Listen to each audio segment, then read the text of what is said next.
DElEd, BEd, MEd और शिक्षा शास्त्र एमए के प्रतियोगी छात्रों के समक्ष शिक्षा शास्त्र समग्र अध्ययन पुस्तक का खंड ब के अंतर्गत शिक्षा के दार्शनिक आधार का संक्षिप्त अवलोकन हम लोग करेंगे। शिक्षा के दार्शनिक आधार में शिक्षा का दर्शन में क्या स्थान है, दर्शन का अर्थ क्या होता है, इंडियन फिलॉसफी और वेस्टर्न फिलॉसफी में क्या अंतर है, दर्शन का शाब्दिक अर्थ क्या है, दर्शन का उद्भव कैसे हुआ है या किस विचारक ने क्या माना है।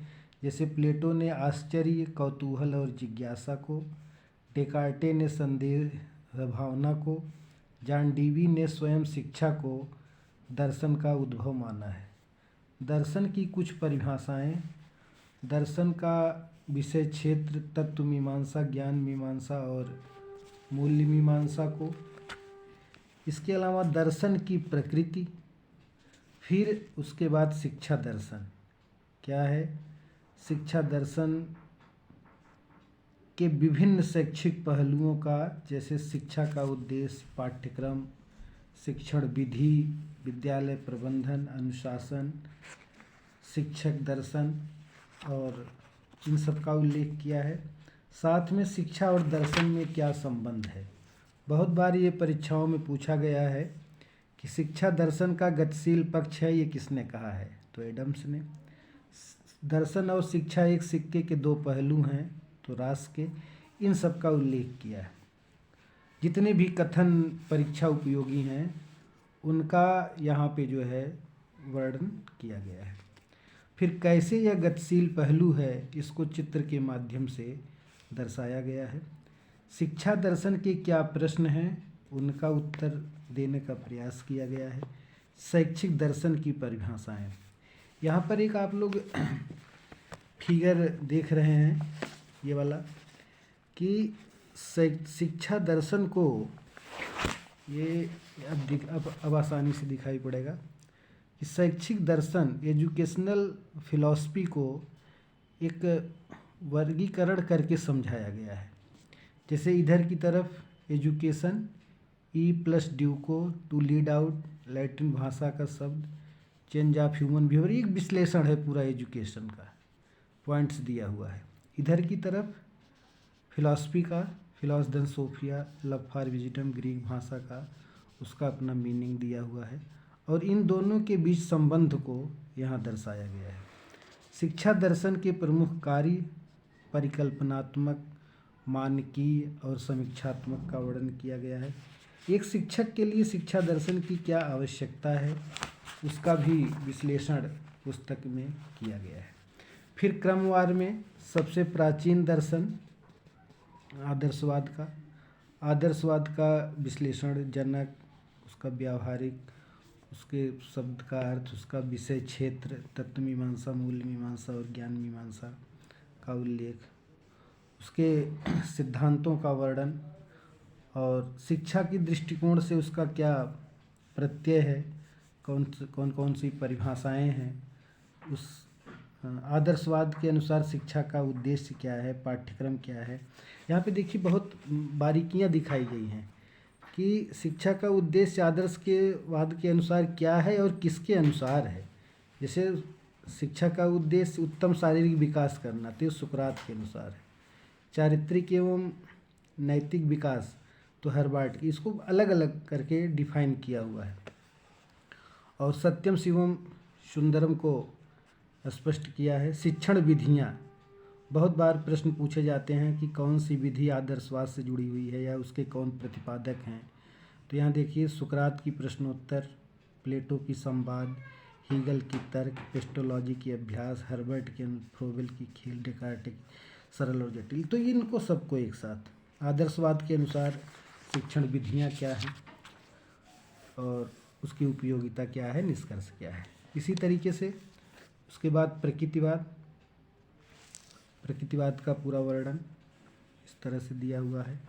यहाँ पे आप लोग देख सकते हैं कि एक फिगर है, जो यहाँ से एक प्रश्न हमेशा नेट की परीक्षा में आपको मिलेगा। अगर इसका ढंग से आप विश्लेषण करके समझ लेते हैं कि आदर्शवाद, प्रयोजनवाद, यहाँ एरो बना हुआ है, इधर से इधर एरो बना हुआ है, यहाँ से बिंदी बिंदी करके एक एरो इधर बना हुआ है, तो ये सभी दर्शनों के उद्भव को दर्शा रहा है।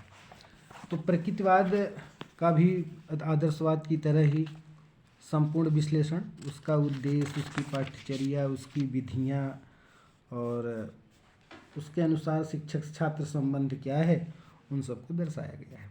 प्रयोजनवाद, प्रेगमेटिज्म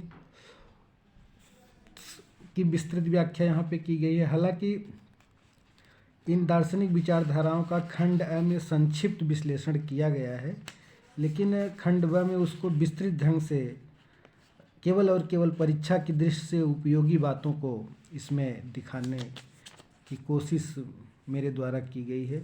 आप देख सकते हैं तत्व मीमांसा, ज्ञान मीमांसा और मूल्य मीमांसा का वर्णन है, पूर्णतया परीक्षा की दृष्टि से उपयोगिता को ध्यान में रखते हुए। फिर उसके आगे यथार्थवाद, भारतीय यथार्थवाद। हमेशा एक प्रश्न आता रहा है कि कौन कौन भारतीय यथार्थवाद से जुड़ा हुआ है, या कौन सा दर्शन भारतीय भारत का यथार्थवाद से प्रभावित है। इस टाइप के प्रश्न परीक्षा में पूछे जाते हैं। इनकी भी विधियाँ वगैरह, जैसे कैमेनियस की ज्ञानेंद्रिय विधि, जॉन मिल्टन की भ्रमण और यात्रा विधि, जॉन लॉक के देशाटन और निरीक्षण विधि। तो इन सबों को बहुत बार यह प्रश्न पूछा गया है कि श्रव्य दृश्य साधनों पर कौन सा दर्शन जोर देता है, तो यथार्थवादी जोर देते हैं। इसी तरह से नवीन उद्भवित दर्शन अस्तित्ववाद की विस्तृत व्याख्या की गई है। सार्त्र और किरकेगार्द के विचारों का तुलनात्मक अध्ययन भी इसमें किया गया है।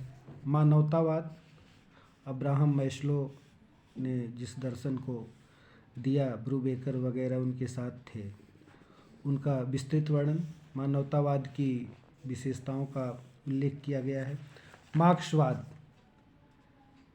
सर्वहारा शोषित समाज के लिए समर्पित दर्शन, जर्मनी में विकसित, कार्ल मार्क्स की द कम्युनिस्ट मैनिफेस्टो और दास कैपिटल की उपज, इन्होंने धर्म को जनता के लिए अफीम बताया।